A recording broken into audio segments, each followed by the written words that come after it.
안녕하세요. 태양광 파랑박사입니다. 추운 겨울날 건강히 지내고 계신가요? 감기와 코로나 조심하시고 저희 파랑박사가 항상 응원하겠습니다. 오늘은 태양광 발전 사업에 대한 여러 궁금증을 해결하는 영상을 준비해보았습니다. 본 영상은 앞에 오해와 진실 두 개의 영상을 정리한 영상입니다. 이번 영상으로 태양광 사업에 대한 궁금증이 많이 풀리시길 바랍니다.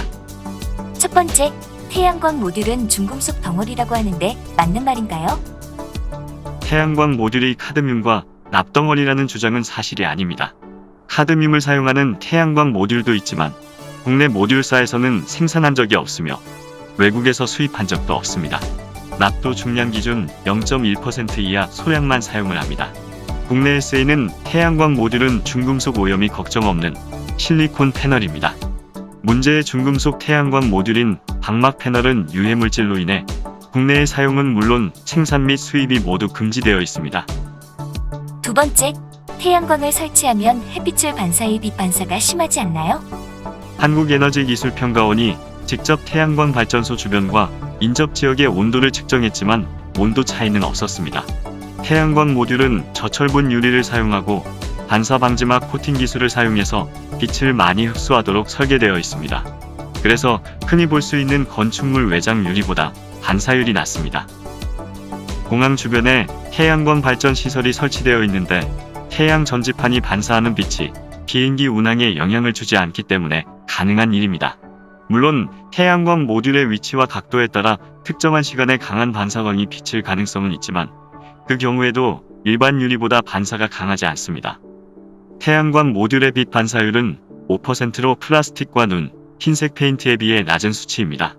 태양광 빛을 태양 전지 내부로 흡수해 전지를 발전하기 때문에 반사에 의한 피해 발생률이 낮고 연구 개발을 통해 반사율은 더욱 낮아질 전망입니다. 세 번째, 태양광 모듈은 정기적으로 닦아줘야 하는 건가요? 모듈 표면에 먼지나 이물질이 쌓이면 태양광을 흡수하는 셀 면적이 줄어들기 때문에 닦아줘야 합니다.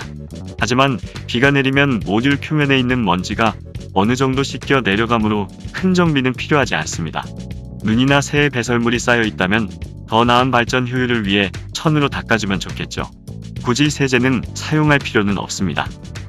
네 번째, 물 위에 설치하는 수상 태양광은 환경에 어떤 영향이 있는지요? 수상 태양광 모듈이 발전 설비에서 유해 물질이 용출되어 수질 오염을 유발한다는 주장이 있는데 태양광 설비를 설치할 때 용출 시험에 합격한 자재만을 사용합니다. 앞에서 언급했듯이 태양광 모듈은 세척을 하지 않는 게 국제 기준입니다. 따라서 세제 때문에 오염이 발생하지는 않습니다. 오히려 지금까지 모니터링한 결과로는 태양광 설비를 설치한 후에도 물고기, 수생식물, 녹조 등에 좋은 영향이 있는 것으로 확인되고 있습니다. 다섯 번째, 태양광 모듈에서 발생하는 전자파는 사람에게 해가 되지 않나요? 태양광 발전에서 발생되는 전자파는 전자기기에서 발생되는 전자파보다 낮습니다. 태양광 발전에서 사용되는 인버터는 국제비이온화 방사보호위원회에서 권고하는 전자파의 양보다 적습니다. 태양광 발전에서 전자파가 가장 많이 발생하는 곳은 인버터입니다. 인버터 외부는 금속재판으로 둘러싸여 있기 때문에 내부에서 발생한 전자기파가 외부로 나오지 못하도록 하며 인버터 성능 검사 항목에도 전자파 발생 여부 시험을 하고 있습니다. 실제로 생활기기별 전자파 비교를 보면 태양광 인버터에서 발생하는 전자파는 전자레인지에서 발생하는 것의 절반에도 미치지 않습니다. 결과적으로 태양광에서 발생하는 전자파는 사람의 건강을 해칠 정도가 아니며 우리가 일상생활에서 흔히 사용하는 전자기기에 훨씬 미치지 않는 수준입니다. 여섯 번째, 태양광 설비가 토양 오염과 수질 오염, 빛공해로 환경을 파괴를 한다고 하는데 사실인가요?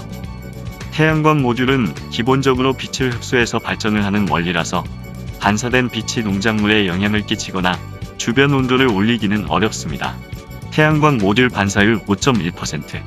흰색 페인트를 칠한 벽이나 붉은 벽돌보다도 빛을 적게 반사합니다. 한국에서 사용하는 태양광 모듈은 유리 76%, 폴리머 10%, 알루미늄 8%, 실리콘 5%, 구리 1%로 구성되어 있습니다. 국내 태양광 모듈 중 카드뮴이 들어있는 모듈은 없습니다. 모듈 셀과 전선을 연결하는 과정에서 극소량의 납이 사용되는 것은 맞지만 가전제품에서 사용하는 수준이며 유해물질 용출 검사도 거칩니다. 태양광 모듈 수명 25년 정도 뒤에 모듈 폐기물이 쏟아져 나올 것이라는 우려도 있지만 태양광 모듈은 알루미늄과 유리만 분리하면 재활용하기 어렵지 않습니다. 독일 같은 경우 폐모듈의 70% 이상을 재사용하고 있습니다. 태양광 모듈 세척은 물로만 하는 것이 국제 기준입니다. 화학물질이나 세제를 사용하면 표면에 막을 형성해 모듈을 손상시킬 수 있으며 표면 코팅을 훼손할 수 있습니다. 7번째, 태양광 발전소가 늘어나면 중국 업체들만 성장시킨다고 하는데 사실인가요? 중국 모듈 기업들이 전 세계적으로 모듈 생산의 80%를 차지하고 있는 상황에서 70% 내외의 자국산 모듈 점유율을 유지하고 있는 나라는 중국을 제외할 경우 한국이 거의 유일합니다. 자국산 모듈 공급 비중은 미국이 6%, 일본이 17.6% 수준입니다. 중국 업체들이 저가 제품으로 전 세계 태양광 시장을 공략하고 있는 것은 사실입니다. 원재료인 폴리실리콘의 경우 중국의 저가 공세에 밀려 국내 기업들이 철수하기까지 했었습니다. 중국의 태양광 셀과 모듈 수출은 2017년 114억 5천만 달러에서 지난해 191억 8천만 달러로 급증했습니다.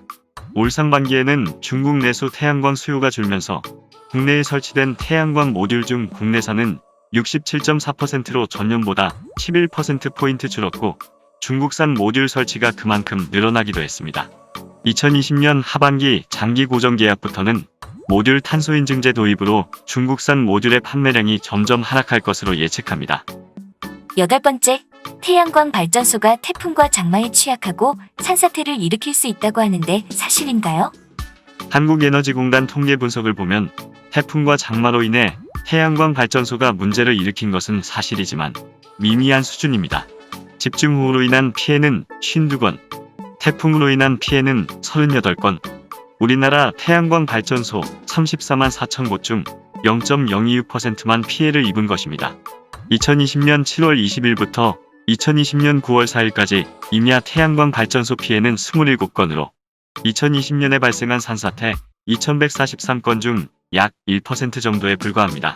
대부분 태양광 발전소들이 태풍과 집중호우에도 이상 없이 운영됐다는 뜻입니다. 100% 태양광 설비로 인해 산사태가 일어나지 않았다 라고는 말할 수는 없지만 그 수준이 미미하고 태양광 시공업체는 안전과 설비 강화에 더욱더 신경을 써야 할 것이라고 봅니다. 9번째, 수상 태양광은 녹조를 발생시키고 물속 생물들에게 악영향을 끼친다고 하는데 사실인가요? 수상 태양광 설비가 녹조를 유발하거나 물속 생물들에게 악영향을 끼친다고 하는 말은 사실이 아닙니다. 물 수심이 3m 이상인 곳에 설치를 하고 있으며 수면의 일부분만 차지해서 녹조를 유발하지 않습니다. 한국환경정책평가연구원은 2011년부터 2019년까지 4회에 걸쳐 합천호 수상태양광발전소에서 환경 모니터링을 시행했습니다. 그 결과 수질이나 생물 다양성, 퇴적물 등에서 태양광을 설치하지 않은 곳과 차이가 발견되지 않았습니다. 오히려 모듈 아래쪽에 그늘이 생겨 치어가 모여들기도 했습니다. 수상태양광의 장점은 임야를 훼손하거나 부지 문제로 갈등을 불러올 가능성이 적으며 물이 모듈을 식혀주기 때문에 기온이 올라가는 여름철의 효율을 높일 수 있습니다. 여기까지 태양광 사업에 대한 여러 궁금증과 진실에 대해 알아보았습니다. 여러분들의 태양광 발전 사업 이해에 도움이 되었길 바라며 지금까지 태양광 파랑박사였습니다.